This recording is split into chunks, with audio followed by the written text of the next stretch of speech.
और मुल्क में शदीद बारिशों और ग्लेशियर पिघलने से दरियाओं में सैलाब का खदशा पैदा हो गया। मुजफ्फरगढ़ में दरिया चनाब पर मट्टी का कटाव शिद्दत इख्तियार कर गया।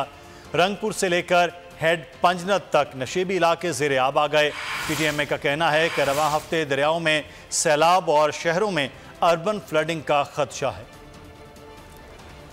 में शदीद बारिशें और गर्मी से ग्लेशियर्स का पिघलना जारी। दरियाओं में पानी का बहाव रोज बरोज तेजी से बढ़ने लगा। मुजफ्फरगढ़ में दरियाए चनाब में सैलाब से मिट्टी का कटाव शिद्दत इख्तियार कर गया। रंगपुर से लेकर हेड पंजन तक नशीबी इलाके ज़ेरे आब आ गए। मुजफ्फरगढ़ में पानी के कटाव से आमों के बागात और खड़ी फसलों को भी नुकसान पहुँच रहा है। PTMA का कहना है कि रवां हफ्ते शदीद बारिशों से दरिया में सैलाब और पंजाब के शहरों में अर्बन फ्लडिंग का भी खदशा है।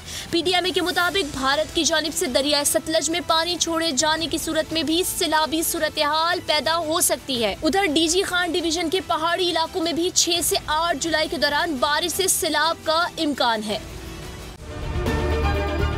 अगर ये वीडियो आपको पसंद आई है तो हमारे चैनल को सब्सक्राइब कीजिए और बेल आइकॉन को क्लिक कीजिए।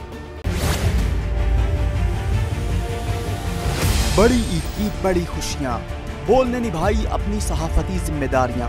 कराची में ईद उल अजहा के मौके पर लियाकताबाद टाउन ऑफिस के साथ ही आलाइशों का ढेर लग गया है। सिंध सॉलिड वेस्ट मैनेजमेंट की टीम भी वहां पर मौजूद है। बड़ी ईद की खुशियों में भी बोल रहा सबसे आगे।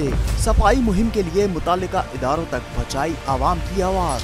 अगर मैं आपको दिखा दूं इस वक्त मनाजिर, तमाम गाड़ियां जो इस वक्त है यहाँ पर, तमाम जो कलेक्शंस हैं, जितनी भी आलाइशें उनको यहाँ से उठाया जा रहा है और लम्हा बा लम्हा की खबर से रखा आवाम को आगाह। और में मुख्तलिफ मकामात पर आलाइशें जो है वो हमें सड़कों पर दिखाई दे रही थी, लेकिन उसके बाद जो LWMC है उनका अमला जो है वो उसके बाद फील्ड में निकला और उसके बाद आलाइशों को हटाने का सिलसिला जो है वो शुरू कर दिया गया। बड़ी ईद की ट्रांसमिशन 57% आवाम ने देखी बोल की स्क्रीन पर, क्योंकि बोल है पाकिस्तान का नंबर 1 न्यूज चैनल। सब्सक्राइब करें और बेल दबाएं ताकि कोई खबर रह न जाए।